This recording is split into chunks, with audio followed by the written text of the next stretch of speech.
চুয়াডাঙ্গার সন্তান জাহিদ হাসান জিহাদ। তার উদ্ভাবনী প্রকল্প হেক্সাগার্ড রোভার আন্তর্জাতিক প্রতিযোগিতায় জিতেছে স্বর্ণপদক।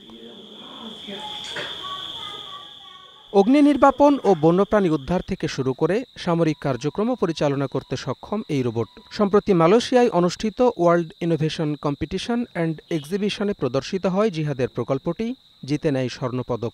তার সাফল্যে খুশি স্বজন ও এলাকার মানুষ। বিভিন্ন জায়গায় আগুন ধরে গেলে আগুনের অনেক টেম্পারেচারের কারণে ফায়ার সার্ভিসের সদস্যরা সেখানে পৌঁছাতে পারে না, সেখানে আমাদের প্রজেক্টটি পাঠিয়ে আমরা সহজেই তা উদ্ধার কাজ সম্পন্ন করতে পারবো। আমাদের প্রজেক্টটির নাম ছিল হেক্সাগার্ড রোভার, যেটার কাজ হচ্ছে বিভিন্ন প্রতিরক্ষামূলক কাজে এই রোভারটি ব্যবহার করা হয়। রোবোটিক্স নিয়ে গবেষণার জন্য দর্শনা সরকারি কলেজের দ্বাদশ শ্রেণীর শিক্ষার্থী জিহাদ প্রতিষ্ঠা করেন Chuadanga science and robotics club. স্বর্ণপদক জয়ের পর আরও বহুদূর যেতে চান তিনি। রোবোটিক্সটা কিন্তু অনেক ব্যয়বহুল একটা বিষয়। যখন কোনো কিছু শিখতে হয় একটা কোর্সও কিন্তু করতে হয়। আমার কিন্তু যে অনেক নামি দামি কোর্স করবো সেই সামর্থ্য আমার নাই।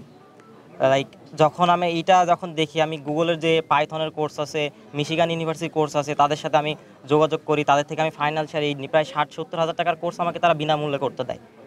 অ্যান্ড সেখান থেকে আমি রোবোটিক্সটা আরও শিখতে শুরু করি এবং অনেক বছর ধরে আমি বিভিন্ন প্রজেক্ট নিয়ে কাজ করছি। জিহাদের এই অর্জনে উৎসাহ দিতে তার পাশে দাঁড়িয়েছেন বিএনপির ভারপ্রাপ্ত চেয়ারম্যান ও আমরা বিএনপি পরিবার। ওর যে প্রতিভা, এজন্য তাকে উদ্বুদ্ধ করতে, তাকে সহযোগিতা করতে আমাদের পাঠিয়েছেন আমরা বিএনপি পরিবার।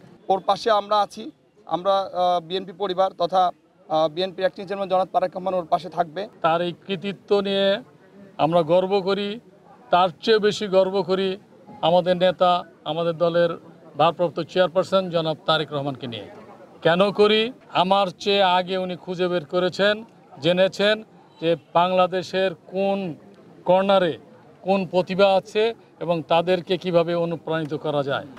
শিল্প ও কারখানার নিরাপত্তায় কাজ করবে জিহাদের এই রোভার। যুদ্ধ বা দুর্যোগ এলাকায় ওষুধ, খাবার, পানীয় পৌঁছে দিতে পারবে রোবটটি। Desk report, star news.